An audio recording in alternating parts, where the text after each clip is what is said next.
we find a weapon that is better than a stick in the fight against our egos? And what can I do to improve? You cannot use the myself? stick to fight against your ego.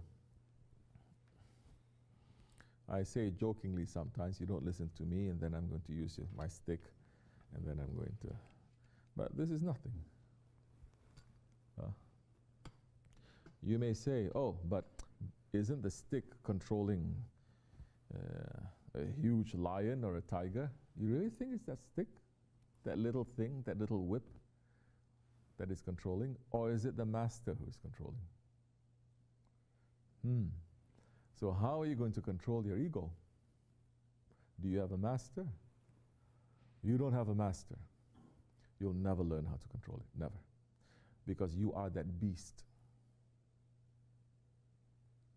You ever see a lion in a circus without a lion trainer because it trained itself? Huh? The lion trained itself. And then jumping, and sitting like cat, 1, 2, 3, 4, 5, 6, 7, like this. It's very stupid, this West kind of like circus. You ever see a lion doing that? No. So you are that beast. The beast is inside of us. You cannot train yourself to. You need a master to train. And that master is not going to use a stick. He's going to use his will. He's going to use his intelligence. Sometimes he's going to give you some candy. Sometimes he's going to have a stick. But that stick is just a symbol of his authority.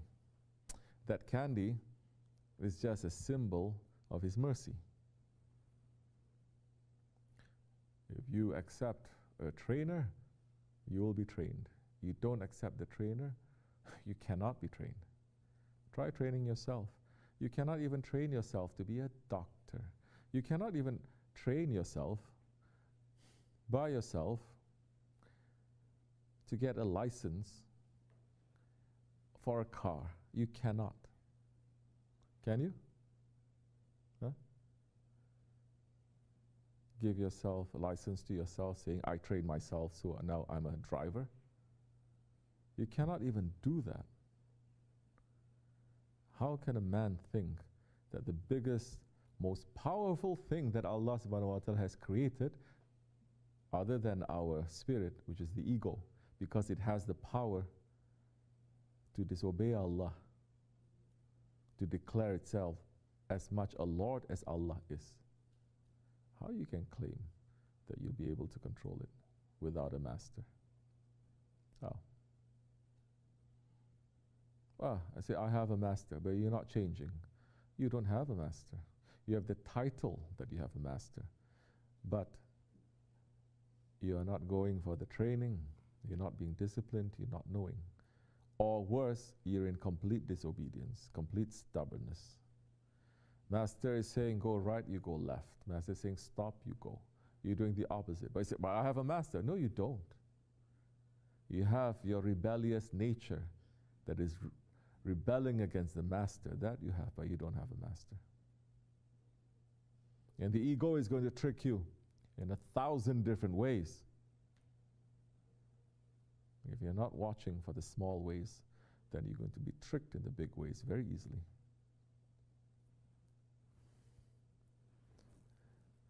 Don't worry, dunya is going to find a way to trick you. We are trying. We are weak.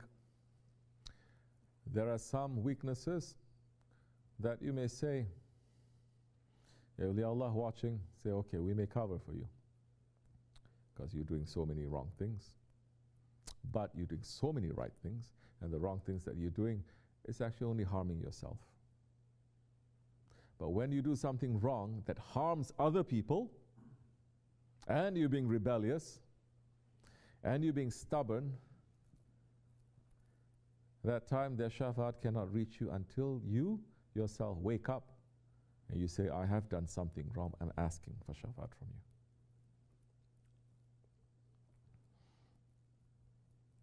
Then there are those things that is going to destroy lives. How? You think because you're destroying lives. You don't admit that. If you don't admit that you're destroying lives, that means you don't admit it is a big sin. And the shafa'at is only for those ones that the Prophet says of my nation who commit big sins.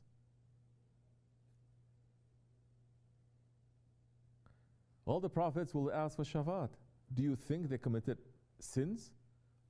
Do you think they commit big sins? Hasha.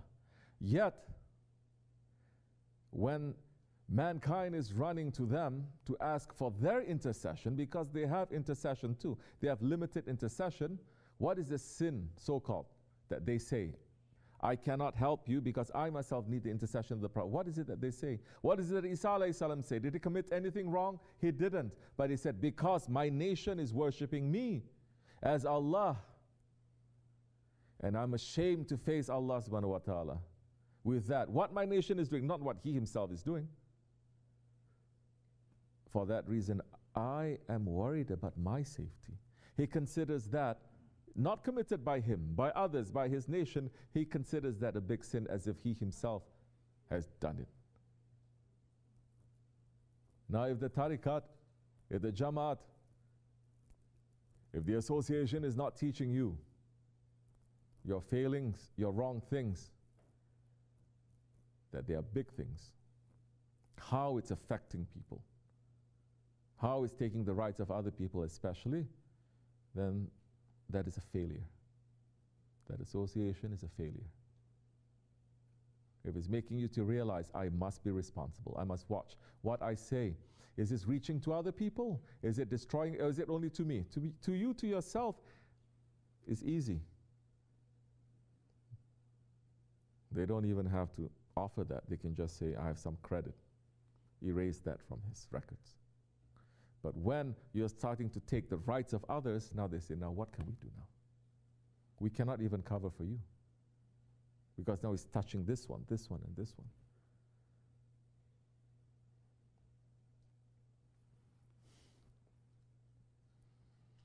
So we have to be careful.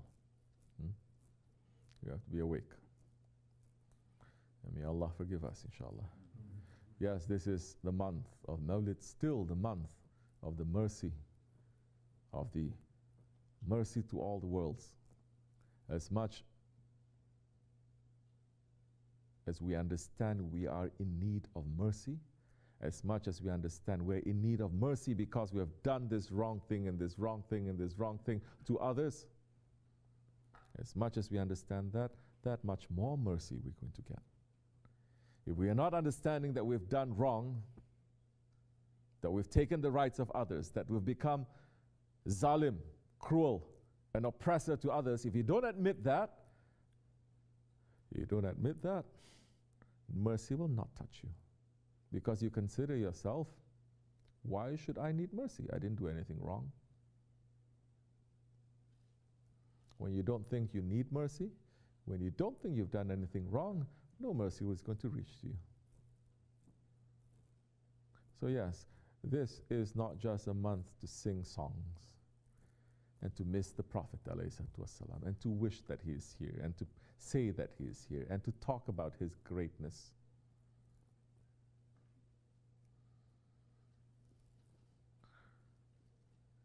It is a month for us to understand how far we are from him, how close he is to us, yes, but how far we are from him. And to make that distance smaller. That time when we ask for him, we say, I've done these things, and these things are making me to be very far away from you. Help me, forgive me, make me to become closer to you. That time, the month of mercy will reach to us for the rest of the months too, inshallah, until we die. Al-Fatiha.